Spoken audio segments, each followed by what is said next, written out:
বন্ধুরা, এই মোবাইলটা আসলো একটু আগে, ওপো A5s মডেলটা। আমি ব্যাক প্যানেলটা ফ্যালকন দিয়ে অলরেডি খুলে রেখেছি। মোবাইলটা এর আগেও ডিসপ্লে চেঞ্জ করা হয়েছিল, দেখে যা বোঝা যাচ্ছে। আপনারাও বুঝতে পারছেন পিছনটা খুব বাজেভাবে আঠা দেওয়া আছে অনেকটা। তাছাড়া মোবাইলের কন্ডিশানটাও খুব একটা ভালো নয়, বডিটা দু তিন জায়গায় ভাঙা আছে। যেটার ওপর ডিসপ্লেটা সেট করা হয় ওটাই ভাঙা, হাড্ডিটা। ডিসপ্লেটা কন্ডিশানটা দেখাচ্ছি আপনাদেরকে। ডিসপ্লেটা হাত থেকে পড়ে নষ্ট হয়ে গেছে, টাচ কাজ করছে না। আপাতত মোবাইলটা ওপেন করে পরিষ্কার করে রাখি। ডিসপ্লেটা আমার কাছে এখন নেই, বাট আমি মার্কেট থেকে আনতে দিয়ে দিয়েছি। কাস্টমারকে বিকালে দেবো বলেছি। এখন বাজে 12টা।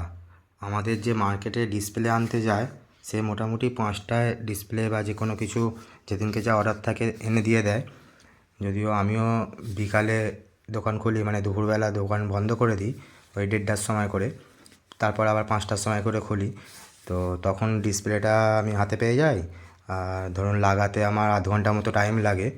আমি কাস্টমারকে সেই হিসেবে 6টা 6:30টার সময় করে টাইম দিই। তাছাড়া অনেক কাস্টমার আছে মোবাইল রাখতে চায় না, মানে হ্যান্ড টু হ্যান্ড করাতে চায়।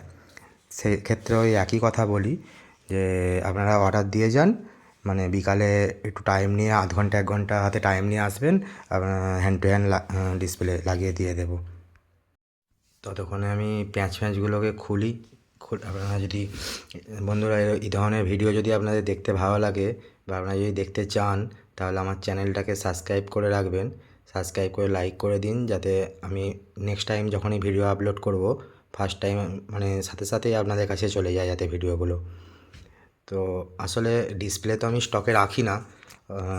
বাই চান্স একটা বা দুটো এই ধরনের কিছু স্টক পড়ে থাকে যেগুলো চালু মডেলগুলো, তো রাখি না বলাটাই ভালো।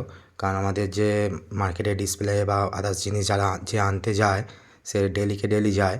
তো সেই কারণে আমি স্টক রাখি না। যেমন অর্ডার আসে সারাদিনের মধ্যে, ওই ধরুন 11টা 12টার সময় করে কলকাতায় বেরিয়ে যায়, আর বিকালে ওই 5টার মধ্যে ফিরে পড়ে। সেই কারণে কোনোটা আমি স্টক রাখি না। তো যেমন অর্ডার আসে সেই ধরনের আনিয়ে নিয়েই করি। তো আপাতত এটাকে খুলে পরিষ্কার করে রাখছি। আচ্ছা, অনেক সময় দেখবেন ডিসপ্লে যেগুলো চেঞ্জ করা ডিসপ্লে হয়, দেখবেন ডিসপ্লেগুলো বিশেষ করে চেঞ্জ করা ডিসপ্লেগুলোই দেখবেন আঠা খুলে যায়, বা অনেক সময় দেখবেন ডিসপ্লেগুলো ছেড়ে যাচ্ছে ওপর থেকে। অরিজিনাল ডিসপ্লে যেগুলো কোম্পানি থেকে পেস্টিং থাকে সেগুলোও হয়। সেগুলোর কারণ যদিও অন্য থাকে, মানে মোবাইলে গেম খেলার কারণে বা যে কোনো কারণে মোবাইল হিট হওয়ার কারণে অনেক দিন ইউজ করার পর ওগুলো অটোমেটিক আঠাটা মানে গরম হওয়ার কারণে নষ্ট হয়ে যায়, আঠার যে টেম্পারটা থাকে সেই কারণে অনেক সময় ডিসপ্লে খুলে যায়। কিন্তু যেগুলো চেঞ্জ করা ডিসপ্লে থাকে, এগুলোর বিষয়টা কিন্তু অনেকটা আলাদা হয়।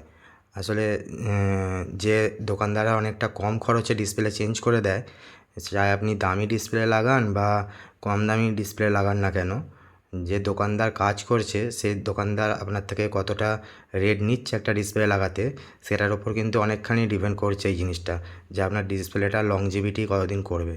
তার মেন কারণটা আপনারা বলবেন যে তাহলে কি দোকানদাররা ইচ্ছা করে করে? ইচ্ছা করে বিষয়টা এরকম নয়। বিষয়টা আপনাদের বললে বুঝতে পারবেন। ধরুন একটা ডিসপ্লে যে দাম দিয়ে কিনে নিয়ে আসা হয়, সেটা থেকে যদি খুব কম মার্জিন রেখে যে দোকানদার সেল করে আর কি, যারা ইনস্টল করে দেয় ডিসপ্লে, তো আপনাদের একটু ওয়েট করুন। ডিসপ্লেটা খুলে আমি দেখাচ্ছি আপনাদেরকে। মানে আঠাটা যদি একটুও যদি বেশি দেওয়া হয়ে যায়, তো যদি ডিসপ্লেটা যেখানটা দিয়ে নিচের দিকটা একটু ওয়েট করুন, ডিসপ্লেটা খুলে নিই, খুলে নিয়ে আপনাদেরকে দেখাচ্ছি।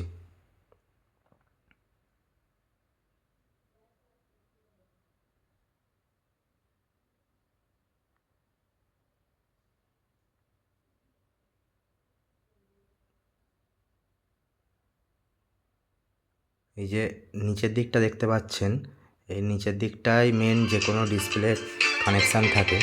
যে কোনো ডিসপ্লে মানে বেশিরভাগ 99% ডিসপ্লের এই নিচের দিক থেকেই কানেকশানটা স্টার্টিং হয়।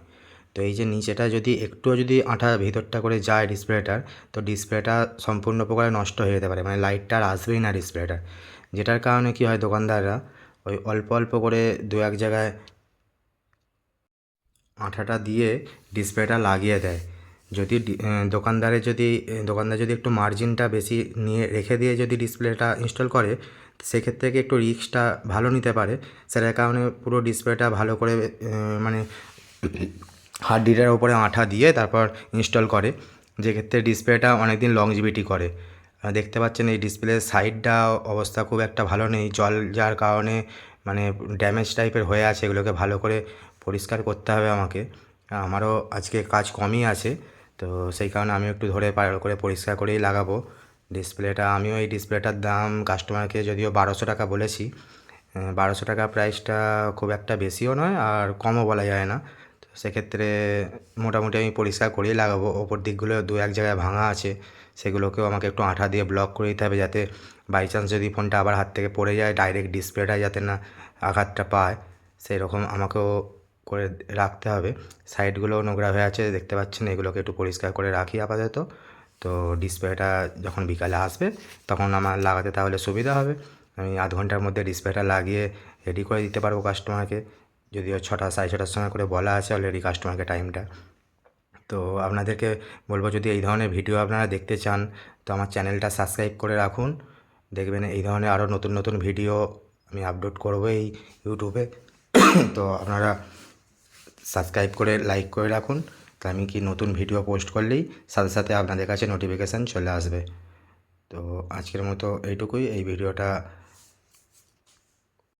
এই ভিডিওটা দেখে আপনাদের যদি কোনো কোশ্চেন থাকে কোনো রিপেয়ারিংয়ের বা কোনো ডিসপ্লে চেঞ্জ করার নিয়ে বা ডিসপ্লে দামের নিয়ে যদি কোনো কিছু কোশ্চেন থাকে তো আপনারাও কমেন্টে জানাতে পারেন, আমি চেষ্টা করব রিপ্লাই করার, উত্তর দেওয়ার, যদি সেটা সম্ভব হয় আমি নিশ্চয়ই করব। তো এই ধরনের বোর্ডগুলোতে যখনই আঠা একটু সাইডগুলো কম দেওয়া থাকে না, ভিতরটা জল বা ধুলো পাস হয়ে গিয়ে গিয়ে ভিতরগুলো আরও নষ্ট হয়ে যায় আর কি। দেখতে পাচ্ছেন যে ভিতরটা সেই সাদা সাদা, যেমন সেই ড্যাম ফুটলে যেমন হয়, যদিও এই মেটেলটা এটা সেই ঢালাই টাইপের মেটেল দিয়ে তৈরি, এটা এই যে হাড্ডিটা হয় সেই কারণে ড্যাম পড়ে যাওয়া গুছে হয়ে আছে।